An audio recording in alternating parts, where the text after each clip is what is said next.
Other than a big 1 crore rupee loss on my P&L and some 30 lakhs of revenue, 50 lakhs of revenue, I had nothing to show. Right? I had no brand, no results, no traction, no product market fit, nothing. Actually, my grandmom said something to me. She said, it takes time to build a brand.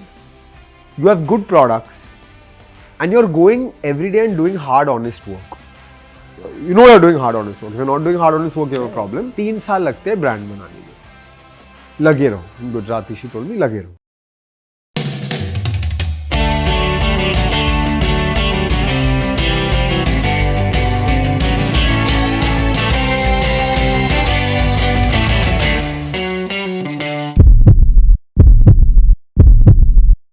Welcome back to yet another inspiring episode of The Lifeboat Season 2. In this episode, we are joined by someone who's woven together a passion for sports, a legacy of Ayurveda, and a modern entrepreneurial spirit.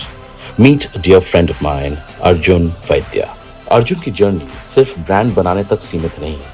ये एक नया नजरिया है wellness और success का. Olympics देखना, athletes को support करना और स्पोर्ट्स के थ्रू बचपन से सीखे कुछ इंपॉर्टेंट लेसन्स भी वो हमसे शेयर करेंगे इस एपिसोड में. In our conversation, Arjun reveals that there is no such thing as an overnight success in entrepreneurship. From struggles to scaling, he talks about the real challenges and the triumphs of building Dr. Vaidya's. We also dive into the hard realities of failure, hubris, and handling instant gratification. Lessons every founder faces. And as an entrepreneur and investor, Arjun reveals how to choose the right team, the right investors, and balancing between a strong work culture and organizational goals. और finally, अपने personal life के कुछ important बातें भी share करेंगे. अर्जुन अपने life mirrors के बारे में बात करेंगे जो उन्हें grounded रखते हैं. उनके family business और उनके life boats के बारे में share करेंगे. Let's start today's episode by deep diving into Arjun Vaidya's world of passion, perseverance, legacy, resilience, and real entrepreneurship. Welcome to the Lifeboat. Stories that keep you afloat. So how was it? Yeah, how's it been? How's the Olympics as an experience? Where there were fans in the stadium. Right? I think Tokyo would have been that, but because of COVID, etc., it wasn't. And so the level of following that I saw to this Olympics was far greater than any other Olympics. And I've been, I think, watching the Olympics in Sydney. And I think people were watching shooting, archery, boxing, rowing. We had one participant in equestrian, athletics, hockey. Hockey was back.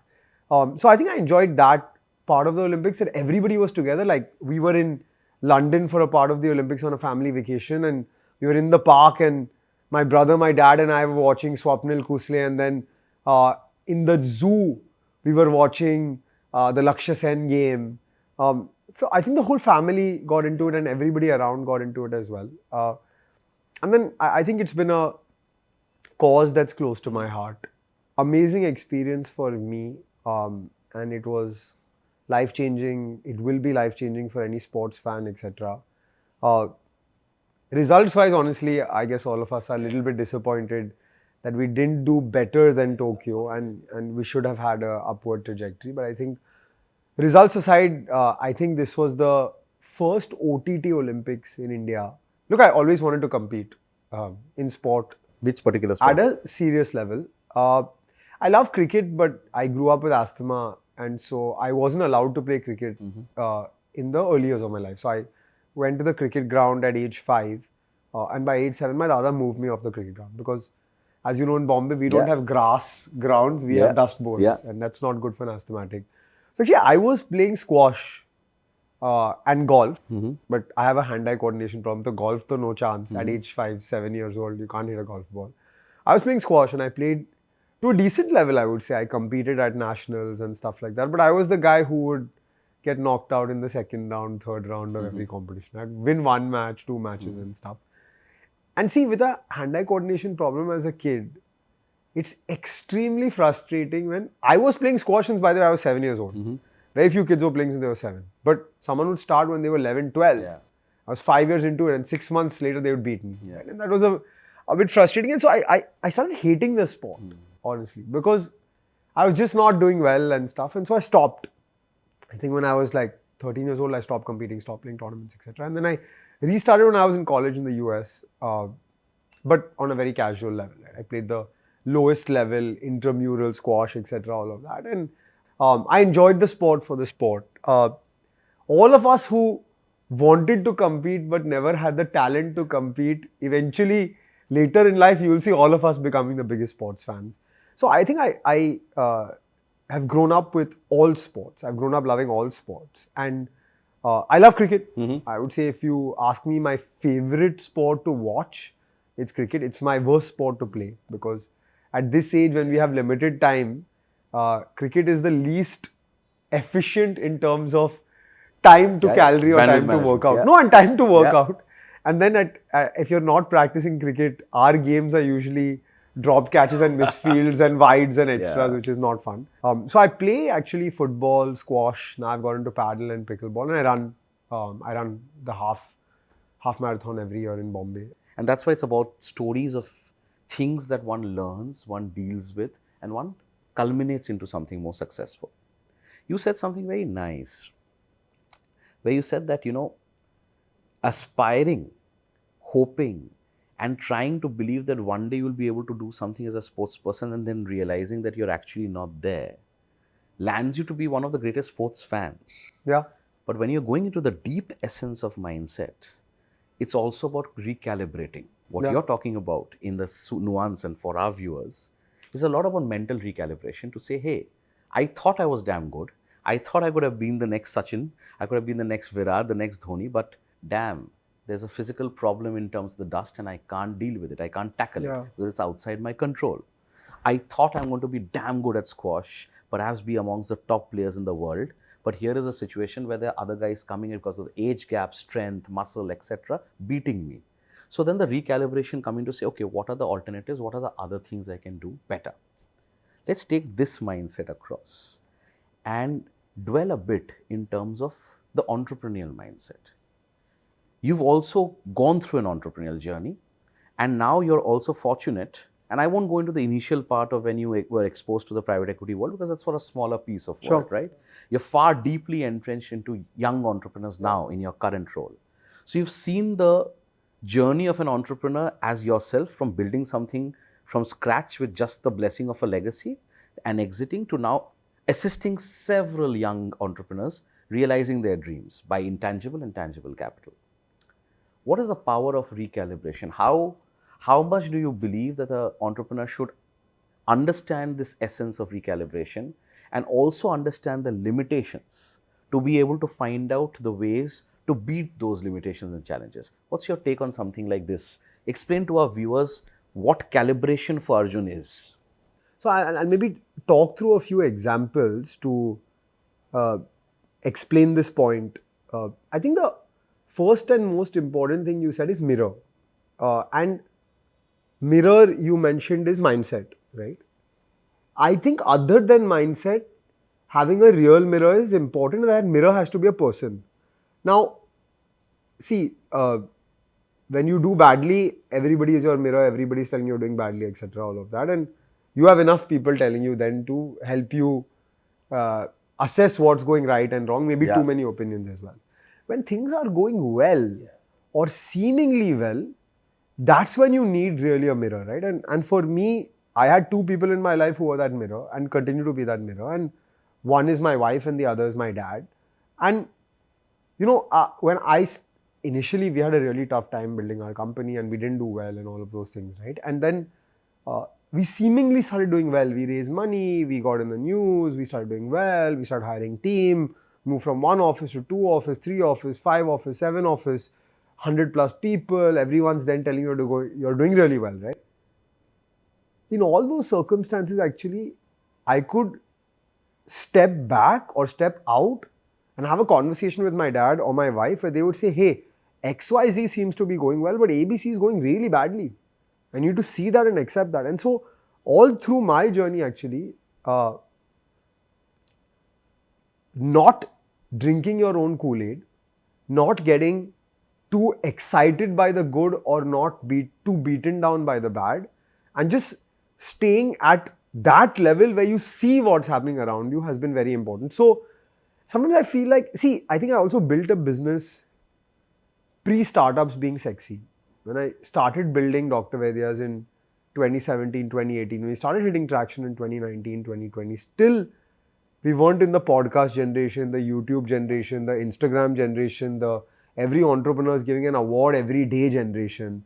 I remember when I got Forbes 30 under 30, it was a huge deal. Like my school posted on their Facebook page or their Insta page that, hey, our student got Forbes 30 under 30. Now there's an award every day, right? Yeah. And I'm fortunate in some sense to not have built in that time. Where there's not an event every day, there's not a meetup every day, there's not a conversation every day, there's not a quote being asked for you every day. Everybody's not following your LinkedIn. Like, it's good and it's bad, right? And so I think through all of this, it's even more important to have that person or those people who tell you as it is, see you as it is, and are extremely honest about the good and the bad. Recalibration is another thing that you said. I think with recalibration, also accepting reality is important, right? So you gave the example of my sports, and I think that example, after a while, I knew I'm not going to make it, right? And I just accepted I'm not going to make it. And maybe it was tens of people beating me and me losing in the second round of every tournament to know that. And that was easy, right? Because it was very outcome based. And I think that sport is that, right? You have a win or a loss every day. You have a scorecard. It's very binary. In business, it's not. It's never binary. And so when we started offline because online business wasn't a big deal in 2017, 2018. And we signed up 6 distributors, we had a big launch event at Taj Lands and Hotel, and we put all this product out into market. And then 3-4 months later, when I went to get the money for that 10 lakhs of product, I got only 1 lakh of product, 1 lakh of money and 9 lakhs of product returned. Now, I had 20 sales reps. I was paying them 25,000 rupees a month. I had a 5 lakh bill. And every day they would go and they would say they're selling something at stores, right? And we'd have these WhatsApp groups where they say they did 2 lakhs today and 1 lakh yesterday and 5 lakhs this week and stuff like that. But that was primary sales. Only once the customer bought would I get paid.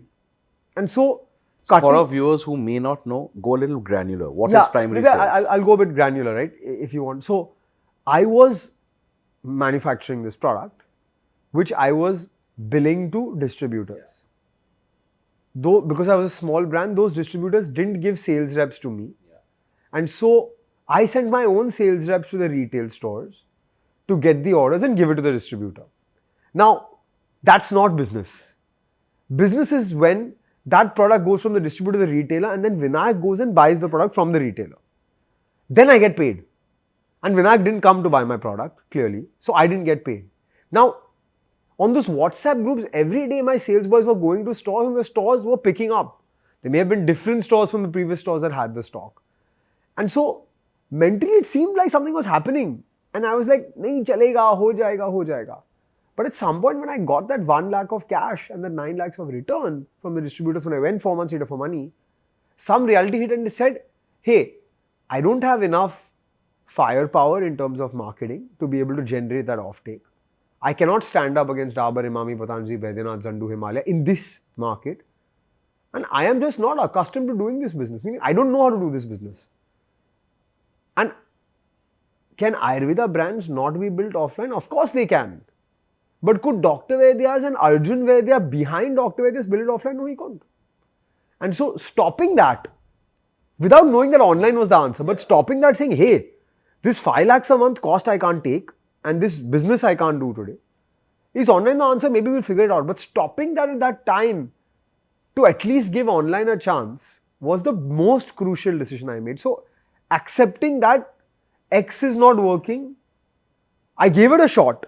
It's not like I've just given up. I've given it a shot, it didn't work out and having the humility to know that you need to stop it. And you know, there is a fine line between I try and I try and I try and I try till I succeed. And I tried and tried and tried and I didn't succeed in this. I'm not giving up. Yeah. But I'm trying a different way now. It's like, we spoke about trekking and all of that, right? So let's assume you have to climb a mountain. A mountaineer can go up one way and then face a storm or an avalanche, come back down. Yeah. The summit is still the same. Yeah. But you go from the other Different side. way. But also in the last 25 years of advising people, I have seen one key aspect which has differentiated between the outlier versus not those who could create Sure. that levels is exactly in terms of discipline and consistency of constantly showing up, constantly accepting, and constantly reimagining and building. And today, some of them are founders of the largest unicorns in the country. Sure. And they came to me from the time when they had a founders agreement. So, I've seen that journey of that trajectory with them. So, take us through your mindset of one, the value of consistency. How do you see that? Have you seen that improve vis-a-vis you as an entrepreneur versus you as an investor looking at other entrepreneurs? Or do you believe that there is a lot that our new age entrepreneurs need to learn yet? If you had to advise our viewers from this canvas of experience, what is the power of consistency? Where are people going wrong? What can they do better? I think it's not anybody's fault, but it seems like stories are being told about overnight successes, right? There is nothing like an overnight success. Every overnight success has a long background story. That background story could be 1 year, 2 years, 5 years, 10 years, whatever that is, right? But telling the story of an overnight success in our country specifically is very dangerous. It feeds on human insecurity. It's a lottery syndrome, right? Why is lottery and gambling regulated in India? Because we have a very large section of our population that doesn't earn as much as they'd like to, and the sort of principle behind the law is you don't want people to keep putting money saying एक दिन 10 रुपए का 1 crore बन जाएगा, right? And if you see the way sometimes startup stories, success stories, entrepreneurship stories are told, it's told in that यार 0 to 100 6 second में हो गया, नहीं हुआ 6 सेकंड में. And if you go back and you ask the story to the founder, they will talk about failure, they will talk about ups and downs, they will talk about a journey.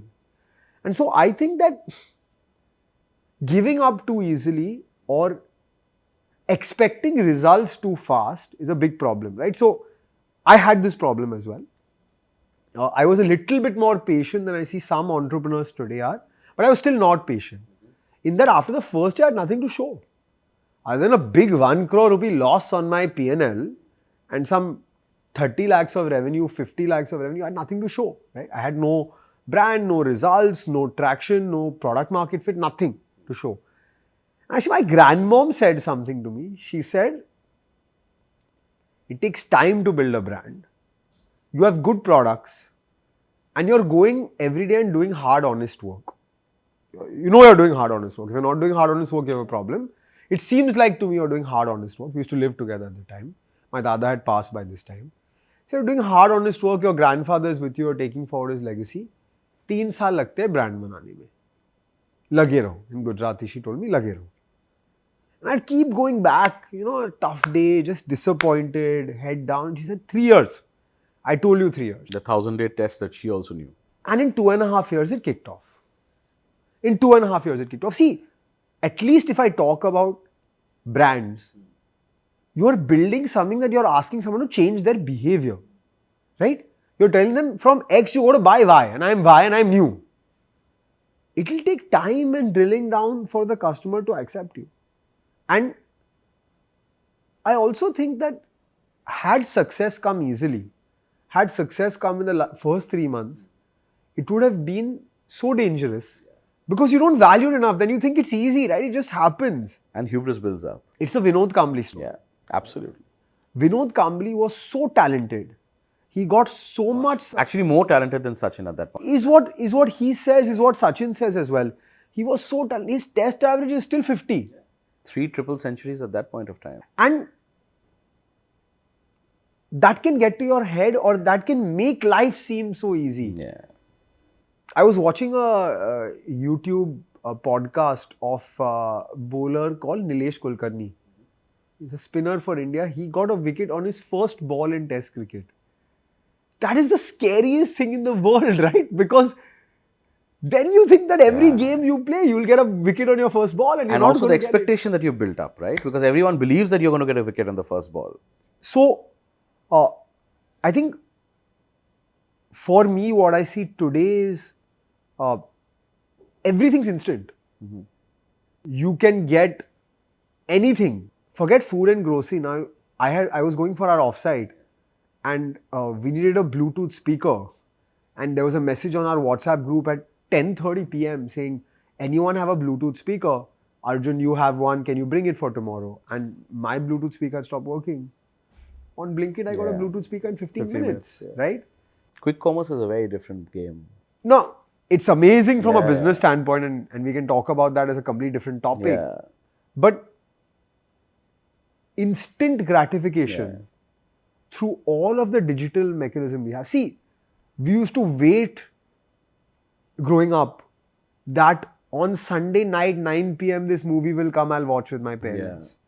KBC will come at this time, I'll watch. This show will come at this time, I'll wait to watch it, I'll watch my 1 hour TV. Now, with OTT, everything's on demand. I want to watch what I want to watch at the time I want to watch, I'll get it at that time. And by the way, if I want to change the camera angle for a sports game, I can change that also. If I want to watch only X player play that whole game, I can watch his camera only the whole game. With all of this, I feel that the newer generation is unfortunately accustomed to instant gratification, and that being accustomed to instant gratification, like history for us in school was learning dates. We had to know all of these relevant dates where things happened. Today, ChatGPT or Wikipedia will give you those dates. So in this generation, learning to live with patience, build with patience, accept failure. When you fail today and then you scroll through your reels and you see 10 guys who succeeded. It can cause lots of mental health issues. And dealing with that is a challenge for today's. I feel like I was the last generation of that old school. I was the last generation that wasn't born with a mobile phone with a computer. Right? I wasn't born with it. There was one desktop in my house when I was growing up. Until eventually laptops came and stuff like that. Mobile phones I saw when I was like 7, 8 years old, and they were very expensive, and calling on it was very expensive, and then things changed. Today, actually, for my kid, who on this vacation that we had gone for in London, we were talking about ducks, right? She saw the ducks and she said, "Papa, photo." And I started taking photos. She said, no. She takes the phone, she knows how to turn on the camera, and she may not know how to take the video. But she's walking with the phone and acting like us as if she's taking a video. For this generation, all of these things may be a little bit hard. And I don't blame them. I think a lot of people say Gen Z workforce is this, Gen Z workforce is that. The environment that they've grown up with has created this. So, you said something very interesting a while ago. And you said that your dadi told you that to make that brand, beta 3 saal lagega. It's, a beautiful coincidence that it also resonates with the 1000-day test that we all advise our entrepreneurs. See, now brand is a very interesting thing, Arjun. And I want to talk about this to take a little bit of your ideation on this. I'll give a comparative of our business, right? Professional services business predominantly is person-centric. Correct. With the lawyer, the doctor, the chartered accountant, either you have the benefit of vintage. The guy who's putting an injection in your bum is putting an injection in your child's as well. So you have vintage benefit. You trust that because it's been there for generations. Or, Vinayak goes and asks Arjun, "Hey, who do I go and get my tax done from?" Arjun says, "Hey, you know what? This guy's been doing it for my family for years. Go across and meet him." So the validation comes in terms of trust. But it's again person-centric, right? So the brand is the person. So my challenge is very different. My challenge is that where me as a brand, in terms of what I do, is already there. And for me, it was more about pulling back and creating vertices as the brand. And therefore, the whole challenge was about ensuring things are done in a very different manner, where it's not Vinayak, Burman and Associates. It is therefore vertices. This is not a name on the wall. It is actually an organization which creates a legacy and stays back after I'm long gone. That's the idea in terms of creating. So my challenge is very different. In a product and a product business, The brand is all about the product. It's not just about you. You're not going across and giving a service. It's about the fact that when you're sleeping, will I still buy your product? When you're not around XYZ or busy doing something else, will the consumer still buy your product? Why will he leave? Like you said beautifully, right? Why will he leave a established brand which has been there for historical reasons, which has been there as a habit for years in the family, and shift to a new brand? And even if they shift, is it an experimental shift, or how do you go across and keep that person from being an experimental shift to get the hook to say that now there is a loyalist element coming in, a repeat coming in? All of these things comes to the construct to say for our viewers, if they want to know. And a lot of people say, you know what, how do you build a brand? And then people give a lot of gyan, X, Y, Z, falana, dimkana. The fact is, building a brand is perhaps one of the most toughest things to do. So take us to the realities of how is a brand created in your mind? What are the failures? What are the success points in that? Look, I think it's an interesting question. It's a very hard question to answer on how does one create a brand. I think in the world we are living in, actually, there is some amount of relevance of founder and person in relation to brand. Why? Simon Sinek talks about this golden triangle, right? What, how, and then why. First, people used to buy what, which is what's the product, what's the benefit, etc. All of that. Then how does it solve my problem? Today, people are buying why. What's the purpose? What's the story behind it? Why does it resonate with me? Why do I associate with this feeling that's a brand? See, the end of the day, brand is not just a product. It's not just a service. It's a feeling, an emotion. Like I was seeing the other day, some video of some brand specialist saying that Nike doesn't sell shoes or clothes, it sells motivation. And McDonald's doesn't sell food, it sells happiness and convenience. And Coca-Cola sells happiness, right? So, actually, no, McDonald's sells happiness. That was the video. McDonald's sells happiness, right? McDonald's sells happiness. And Apple sells this feeling of sleek and cool. Aspirational. It goes well beyond products and allows brands to mean more than just products. Like I remember seeing my gym trainer outside the gym. He had kept his helmet for his bike. And on his helmet of his bike, he had a sticker that said, "I'm a boat head." And I posted that and I sent it to Aman and Sameer saying, "You're truly a brand." Because boat does nothing in bikes or helmets or automobile space. He liked your headphones so much, he took the sticker and he put it on his helmet. That's a brand, right? And so I think people and founders in today's day and age of content, of authentic content, of relatable content, of paid brand ambassadors losing as much relevance as they had in the 90s or the early 2000s. I think people association with brands has become more important. Very interesting. Recently, Zara changed some images on their website from model images with white background for clothing to people wearing the product, in the sense that they were advertising a white shirt, a women's white shirt, and they had a customer selfie from the elevator wearing that white shirt as the product image. Because that's what you relate to. So I think going to the point of brands being an emotion, I think people are becoming more relevant to brands. And so while we are building legacy and institution, and it should outlast people, for a point in time, people are important, at least for the early stage, etc. All of that. The biggest problem that you face is, today I'm relevant, right? Today when I built Dr. Wise in the first 5 years, I was relevant, or first 3 years I was relevant, etc. Letting go of that and letting the brand fly.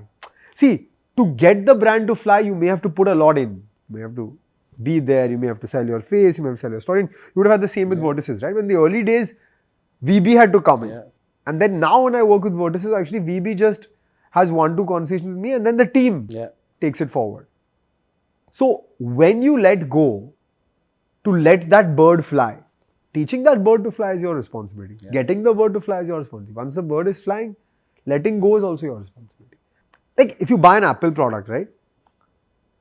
Buying the Apple product is not about the phone you're using. Buying the Apple product is about going to the Apple store, Yeah. about being at that genius bar, The experience. about talking to them. And then buying an Apple product is about getting that white box home, opening that white box and having that bounce Yeah. when the box opens. About removing that plastic off the product, about feeling the new phone, It's all about the experience. about seeing that hello on the screen the first time. That's brand. Yeah. True.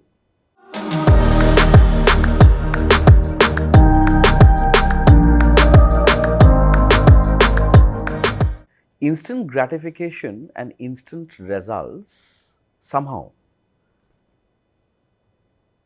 makes people lose the macro and the larger picture. Everyone's too busy with the micro. Everyone's too busy to showcase that result far more than actually seeing what long-term impact will happen and whether that stays. This actually has resulted in a very interesting thing in this space and this ecosystem.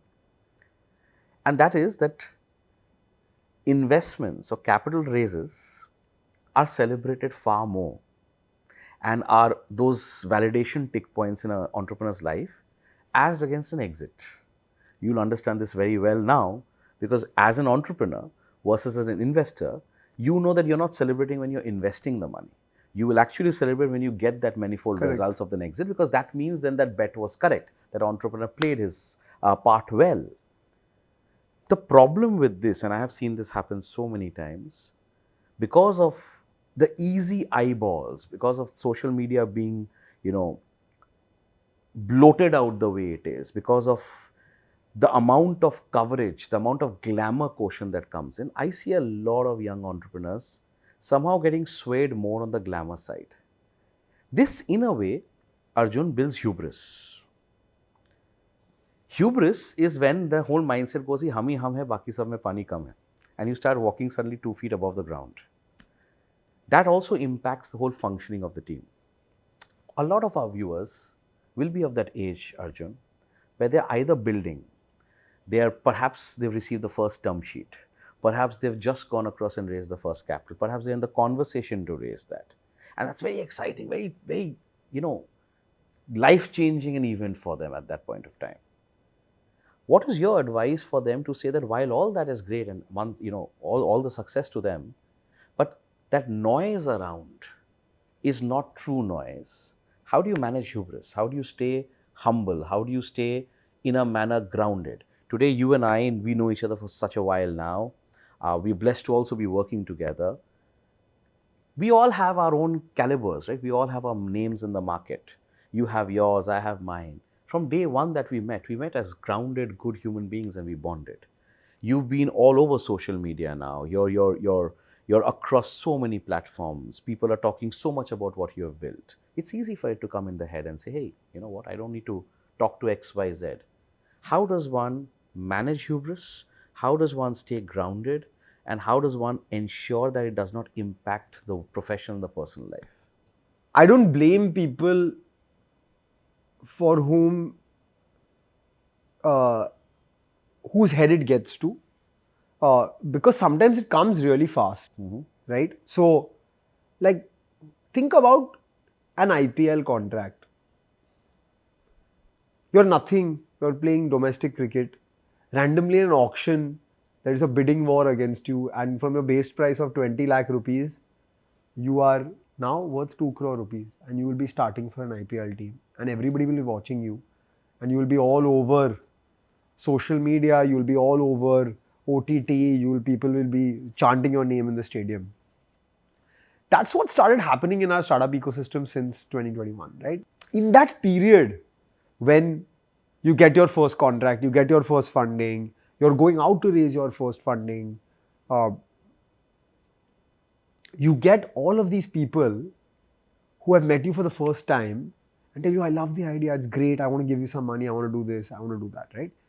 And from those first conversations, and 10 people reaching out to you and your LinkedIn inbox being flooded and email being flooded and people in a line trying to meet you, you've not really done much, right? You've put a PowerPoint presentation together and you've ideated something, execution is very little.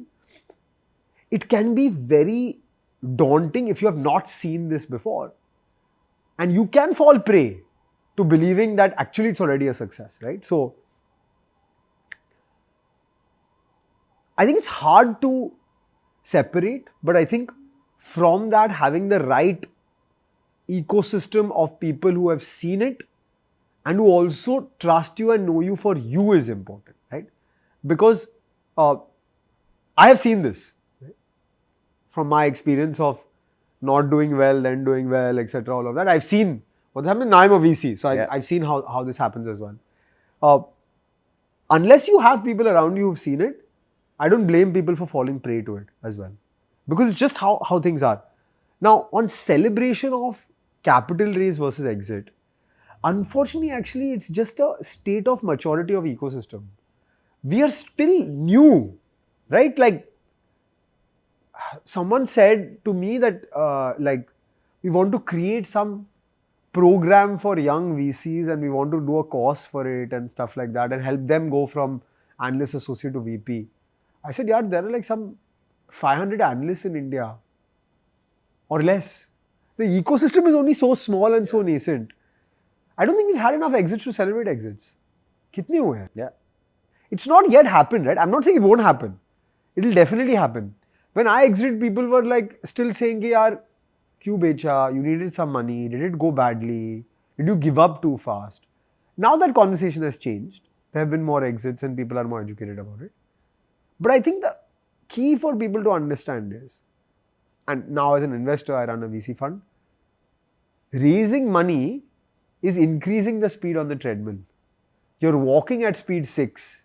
When you raise money, you're running at speed 9 or 12. And by the way, that treadmill isn't stopping when you press the stop button. You gotta keep going at 9. You gotta keep going at 12. And only if you can go at that speed, should you take the money on. Because you're taking somebody else's money, but also you're taking a plan jointly built with somebody else. And if your business doesn't need that money or you're not aligned to that plan, you will get tired and stop running on that treadmill. That treadmill will keep moving. And if it's not you on that treadmill, it'll be somebody else on that treadmill, right? So I think understanding that is very crucial. And I think that unfortunately most people are the first time on that treadmill. Now I've run on that treadmill multiple times or seen that treadmill being run multiple times in that gym before I got on it to know. And so I think conversations like these are important to get out. Think of it this way. It's very, very interesting, and I'm going to pick both sides of your brain, right? Both experiences that you've factored in. First, as an entrepreneur, when you were and how you were, if you had to choose your investor, and let's say you had the blessing of multiple term sheets, and if you had to advise our viewers, how does one choose that right investor? What is the value of tangible capital versus intangible capital? That is the question to you as an entrepreneur. Yeah. And it's a powerful question. I think it's a great question. I want to add the second question. So you're going to think both together. Now the question to you as an investor. When you see entrepreneurs coming to you, Arjun, and again, this is for the benefit of our viewers, what are those 3 most relevant aspects that you see in your entrepreneur to be convinced about saying that I want to invest in this person? So if someone has to come and say, Arjun Vaidya today, as Verlivest, as investor, as VC, yes, I can have him on my cap table. What are those 3 things? And there'll be multiple things. I just want to, extrapolate and get the most important aspects. What are those 3 things which will perhaps increase the probability of having you on his cap table, on her cap table? So these 2 aspects. One, the value of tangible versus intangible. How do you choose the right partner? And second, given that you're an investor, what does it take for you to partner with them? I actually recently spoke to a senior founder of a reasonably large business. And he said a very interesting thing to me. He said, look, investment is not a fling. It's not a hookup. Yeah. It's a long-term relationship. It's not a marriage It's because... not a marriage. It's a long-term relationship. At some one point of time, you are going to bid at you. At some point, the investor will have to say goodbye. Yeah.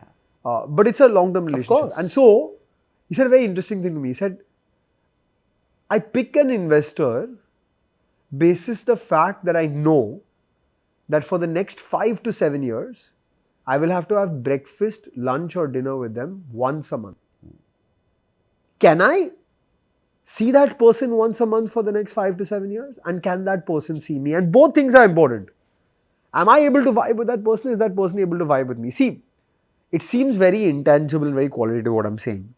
But even that qualitative leads to quantitative. Am I able to vibe with the person? Are we seeing the world the same way? So are we seeing my business the same way?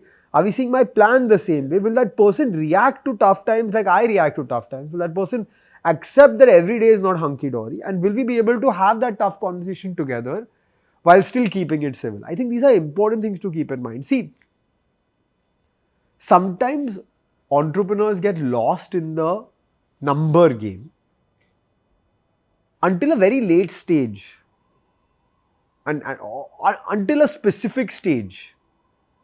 Your valuation is a number on paper for which you issue shares and dilute a certain share of your company. But your last valuation multiplied by your equity holding in the company is not your net worth. It is just not your net worth. And so, sometimes I see entrepreneurs get caught in the 10% और ये दे रहा है तो मैं इसके साथ जाता हूँ at an early stage. See, at a late stage, when there is liquidity event, when there is close to IPO, when there is and the values are much higher. Sale of company, all of those things, and there is secondary happening, etc., I accept that. But at a seed round or a pre-series A round, if you have two people sitting in a room and the difference in valuation that they are offering you is 20% or 15% or 10%, but you want to go with the guy who's offering you slightly lower because you think they're better people, they can add more value to your business, you can work together better, etc., all of that. I sometimes don't understand why entrepreneurs don't take that call. Now, I understand that it's numbers, etc., all of that. But if one guy is offering you X and the other guy is offering you 1.1X, but the guy who's offering you X can help you take it to 5X versus the guy who's offering you 1.1X can help you take it to 2.5X, in the future, actually, you are giving away more and you're losing out. So I think that vibe match, as well as where we go from here and who is the right person to take me from point A to point B, is very important to think about as an entrepreneur when you're bringing on an investor. The other thing I'll say about term sheets is, see, it's very exciting to have 6 term sheets. It's great, you feel wanted, etc. All of us want to feel wanted. All of us like to feel validated, right? So actually, if you have one guy who believes in you, that's enough. As long as you're happy with that guy and that guy is happy with you, you just need one person. Why you need 6 investors, 8 investors? You can only accept 1 or 2, right? From my perspective, what do I like to see in a founder? And I'm not going to give that gyan of I want to see revenue, I want to see gross margin. Don't give VC gyan, Give genuine gyan in terms of what do you see in a founder where you say, yeah, this is the relationship I want to enter into. I'll say 3 things that are human sense. See, it's a hard journey. I did it for 5 years. Most people do it for 10, 15, 20 years, right? Grit and resilience. Like, Define you have to be able to fight through the toughest times, and everybody will have them. Your back is against the wall, where everybody is saying it's over, where the word in the market is that ye to nahi hoga. In those times, you have to be able to fight for your business. Where does that come from actually? It comes from a deep passion or a deep love for doing that thing, and that's not tactical. Hey, today AI is a hot market. I don't know much about AI, but if I put AI into something, kuch to chalega. Kuch to paisa mil jayega. Don't be flavor of the season, basically. But when AI is not the flavor of the season, 2 years later, what will you do? True. And when things are tough and AI money is not easy, like crypto money is not easy anymore, or blockchain money or NFT money is not easy, then what happens? Yeah. Right? So, a deep love to be able to fight through the tough times with grit and resilience. And I think in some right to win. Some unique advantage about you or your team or your founding group that allows you to beat the other guy who will also start at the same time. See, India is a perfectly competitive market. If anybody is doing well, 100 guys will come. After Dr. Vaidya's, some 100 Ayurveda founders have taken my D2C cohort. 100. So people will come in that space. But why will you win against the others? And what does your team have in terms of right to win that allows you to get unfair advantage?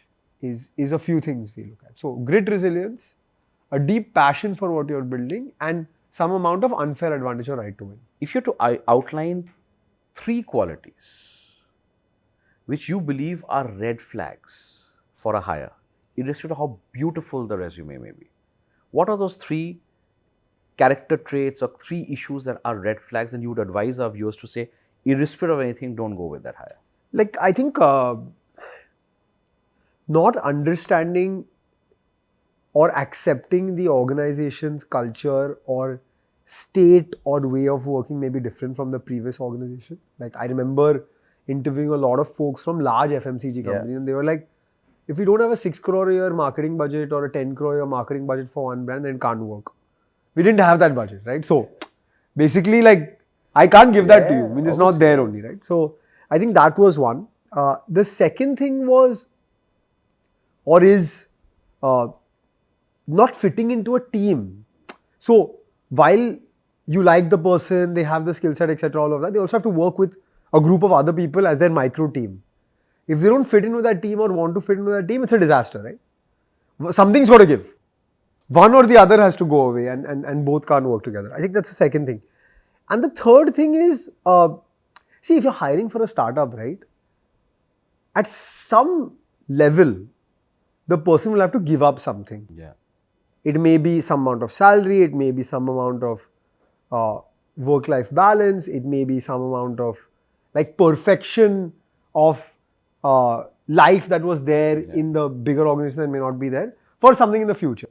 Value creation, creating impact, etc., all of that. And if that is not aligned, there is an issue. Because startups are just a different world, right? You can create, like, I was reading yesterday that Zepto didn't exist 30 months ago. It's a $5 billion company now.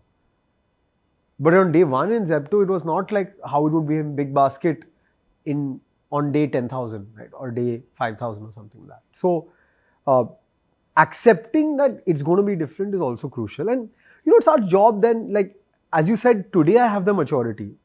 But 5 years ago, 7 years ago, I didn't have that maturity, right? And so, when I speak to my portfolio companies today, I try to bring 2 things. One, I try to share my mistakes. I'm not saying I'm God, I'm the best person, I know everything, etc. But I share my mistakes saying I made this mistake, I didn't hire at this time, I hired this wrong, etc. All of that. That's one. And 2, see, you can't have everything, right? You can't have every single topping on your ice cream. You got to pick those 3 toppings, right? You have your vanilla ice cream, you got to pick those 3 toppings on it. And those 3 toppings are the 3 maybe senior team hire that you may take on in an early stage. Which are those hires? Which functions do you hire for that are most relevant today? Later you may hire for all the functions, but today you can only hire 1 or 2 or 3. So who are those people? That's what we sort of help with. On 3 occasions, you've constantly mentioned a very important word, and that word is culture. Now, culture in an organization, Arjun, works 2 ways, and in my experience, I've seen it. There's a concept of a top-down culture, and recently there's a concept of a bottom-up culture.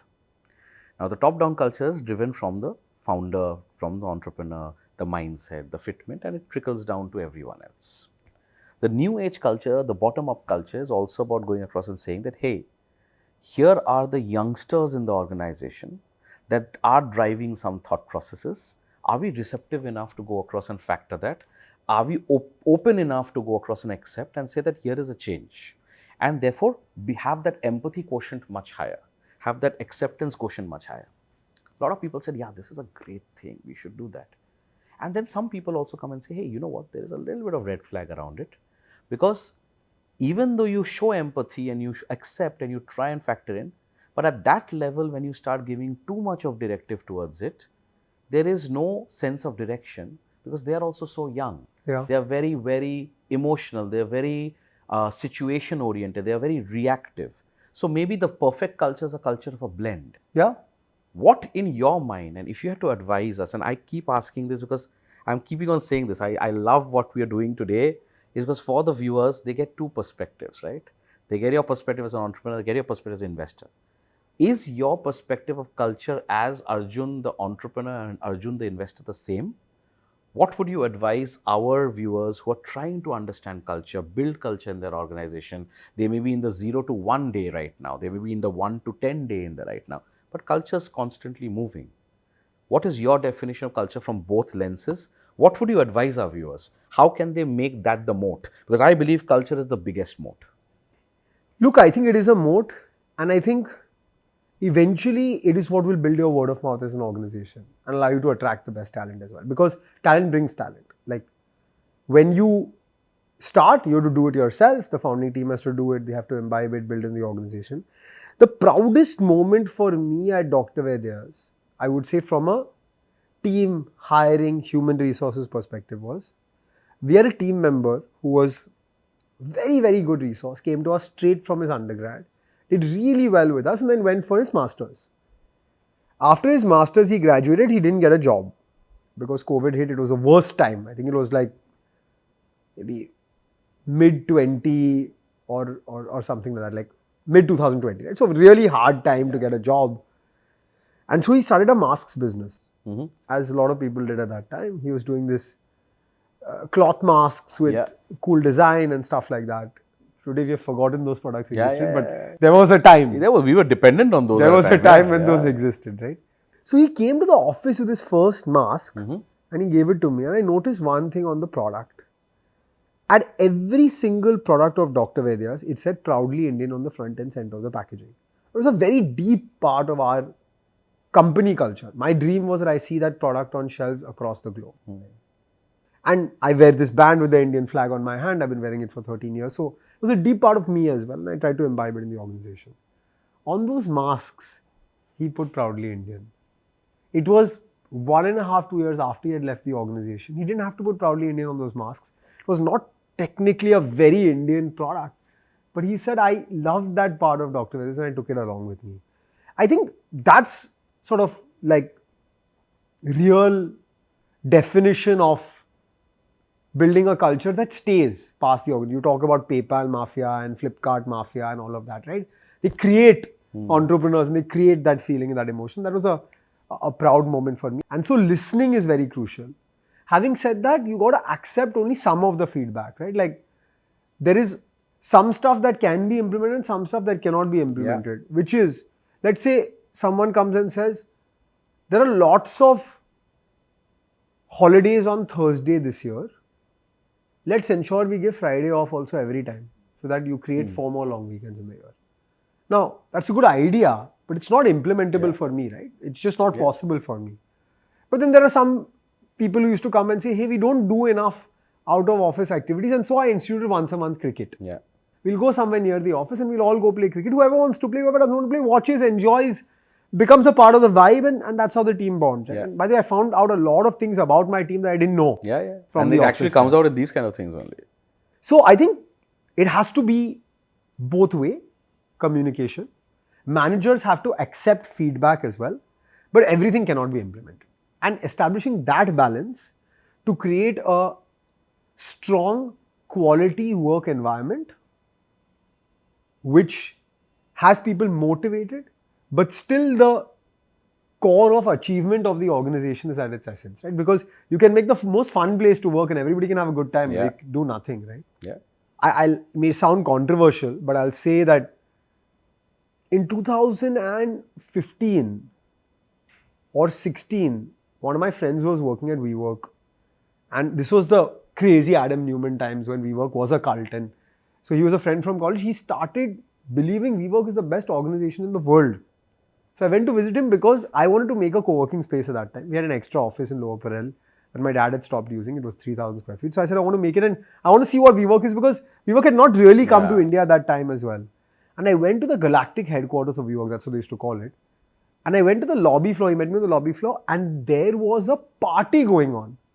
Like 2 in the afternoon, there were some 4 pool tables, 2 of which were not pool but their version of pool, a TT table, some video games, beer on tap, music playing. I'm like, boss, this is not work, this is a party. So you can call it a party, no problem. But don't tell me this is how work needs to be done, because I cannot get anything done here. I'm having a great time. I'll play ping pong with you, but I'm on holiday.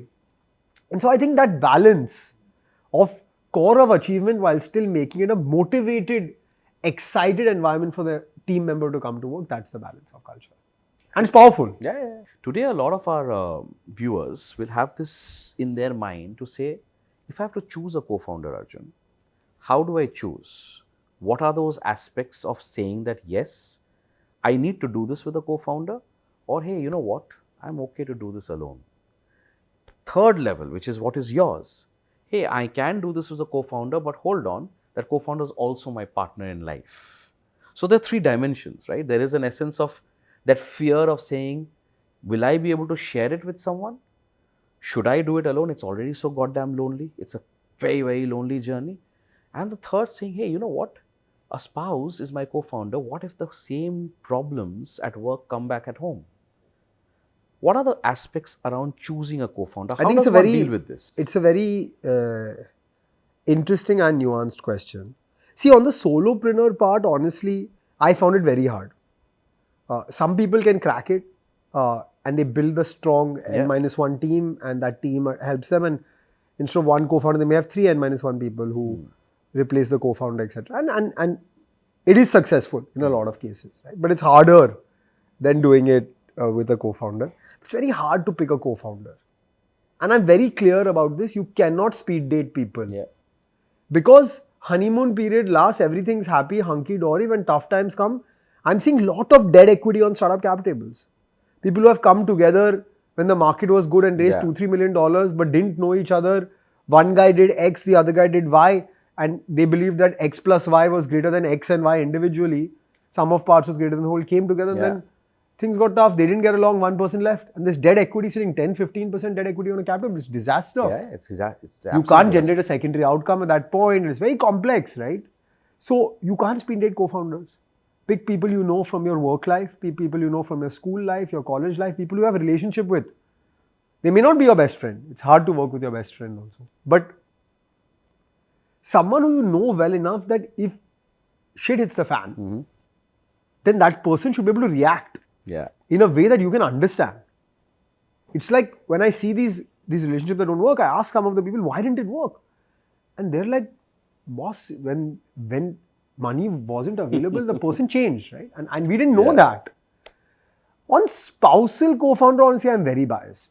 I think it's the best thing. See, it works for some people, doesn't work for some people.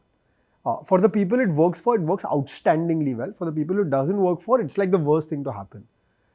But the great part about it is you literally come from the same place, you're fighting for the same goal, you're building it together. For us, we got married while building the company, and our early part of marriage was while building the company. We grew as people while building the company. So it was a beautiful relationship, but we had complementary skill sets. What she could do, I couldn't do. What I could do, she couldn't do. So that I was the front end, she was the back end. We were accepting of the fact that one is better than the other. So certain important, things. right? So I think all of these things worked out. How do you avoid work coming back home? You can't. Or I couldn't. What do you do? I couldn't. So what is the solution? You just continue it. Like a friend of mine said, it's not work-life balance, it's work-life merger. I think we're better about it now. We don't work together. True. But we're better about it now. So I don't know, maybe it was the age, the level of maturity, the fact we didn't have a kid, now we have a kid, maybe all of those things put together. But that time we couldn't separate. Netflix show was paused at 1 a.m. and work was discussed, and then Netflix show was restarted. I think the true magic mantra is you have to play it by the ear if you're doing it together in terms of a spousal co-founder relationship, and say that there is no right time for work. See, there was times when at 9 p.m. when everybody left, we would have a nice pizza dinner at the office as well. Or and enjoy that. For that matter, let's say, for example, like, you're at work and there's something at home that needs to be dealt with, you pause work for a second and deal with that as well. So there's no right time or wrong time around it. There was a trip to Sri Lanka that was spent, the first day of that 3-day trip was spent getting the website back up because there was some malware attack on the website. And there was a beautiful setting in a hotel in Sri Lanka in July, which was gifted to us as a gift from one of my dad's friends from Sri Lanka. It was her hotel and there happened to be nobody else in the hotel that weekend. So the whole hotel was then, we were sitting in the balcony and on call with our tech lead saying, get this website back up. Yeah, fighting fire is what we all do as entrepreneurs. You're right. So this brings us to the penultimate segment of the show. So I outlined to you, right, what Lifeboat was all about and why I am doing this. And this is why my way of paying forward to the ecosystem that's given me everything and that's made me who I am. But what's your take? What do you think of what I'm building? What do you think of this? What do you think of this kind of a conversation? Do you think this helps the viewers? This helps people who are building? And coming back to the hook in this, who are the lifeboats for Arjun? Look, I think this really helps because it separates the public persona from the real person. And if I was able to hear conversations like this when I started, it would have been really helpful for me. So thank you for doing this, and I'm sure people gain a lot of value, and I enjoyed it personally. I talked about things that I don't usually talk about. I had my guard down, and maybe I shared some stuff I've never shared before. For me, the lifeboats in my life, everyone in my family, because they tell me as it is. We just came from a family vacation. My brother, honestly, I would say that he's the most honest to me out of everybody. Younger, elder? Younger brother, but maybe acts like the elder brother. What does he do? He works in the family business. Nice. So actually, very few people know my family business was not Ayurveda. It was my family legacy. My dad and my mum and my brother run a family business of jewelry and watch space. So my brother... What's it called? It's called the Rose Group. The Rose Group. So they have a jewelry business called Rose, a watch business called Rose, the Watch Bar. Dad's been running that for 40 years now. Oh, nice. So my dad is a great advisor, mentor, still someone I go to for tough questions and decisions. My mom, because honestly, she's so out of this business and gives a different perspective altogether. That she very interesting. The other day she said, "Hey, do you know the founder of Big Basket?" So I said, "Yeah, I know the founder of Big Basket." She said, "Okay, I may have something to ask." So I was like, "Okay, what is it about?" She said, "Basically, I've heard that they're doing something with Tata. They're doing something with 1mg because now they're all part of the Tata ecosystem, and they do lab tests at home. So I just wanted to check whether they're good or bad. So please ask the founder and let me know." I'm like, I can't call the founder and say I have lab test good, but she thought it was totally fine to ask that question. And then definitely my wife, co-pilot in everything that I do, and I would say the lucky charm as well. Dr. Vaidya's sucked until she joined, and then it did well. And my grandmom's still alive, and she's been while she has never been an entrepreneur, sometimes the things she tells me actually stick with me. And recently my kid. Kids are everything. Yeah. That's amazing. So this brings us to the last segment. Okay. Now there are two options for you to choose. One is very Bollywood inspired by my team. It's called the Lifeboat Shots or the Rapid Fire. Several guests have asked for hampers. Trust me, there are no hampers. There's only love and affection. So you get that. The other option is a concept called the Lifeboat Word Up. So Lifeboat Shots is about, I will ask you random questions and you will have to say it instantaneously as to what comes to your mind. Lifeboat Word Up is about giving you one word and instantaneously telling what that means for Arjun Vaidya. Which one would you prefer? What do you prefer? I have no preferences. I prefer what my guests and my friends prefer. Let's do the Word Up. I've done the rapid fire before. So let's do the Word Up. Entrepreneur. Journey. Startup culture. Grind. Ecosystem. Crucial. Mentor. Mirror. Very good. Networking. Shouldn't be forced. Pitch. Nail it. Funding. For some and not for others. You know, another one which I personally really liked was raise as much as only is necessary. Yeah. Vinita said this on Shark Tank. Over-capitalization leads to indigestion. Yeah, so that's what Kaushik and Vinita and I keep chatting about in terms of, over-capitalization does a lot of problems. Traction.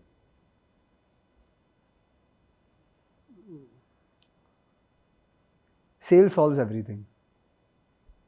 Validation. Helpful. I think also necessary at times. Yeah. Equity. Your strongest commodity. Pain point?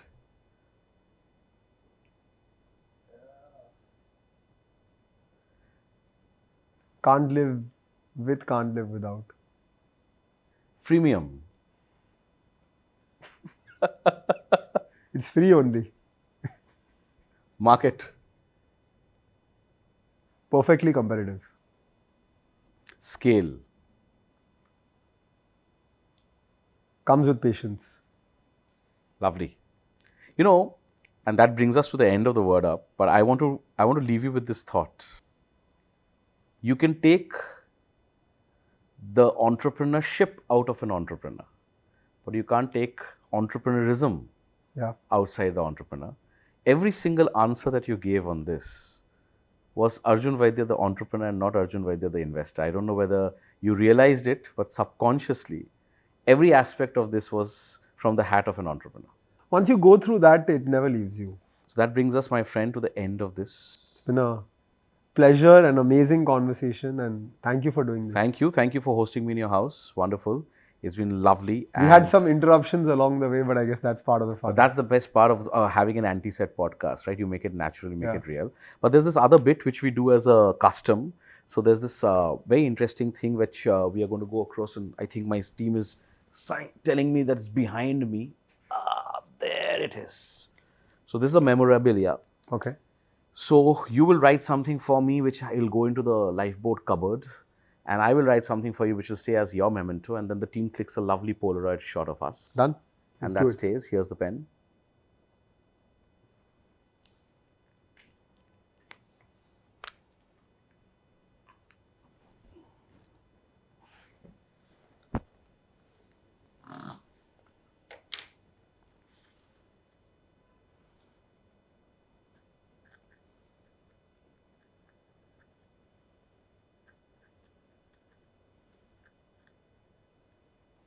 You can give your signature and date if you haven't. Okay. That will remind us of the beautiful statements that you've given.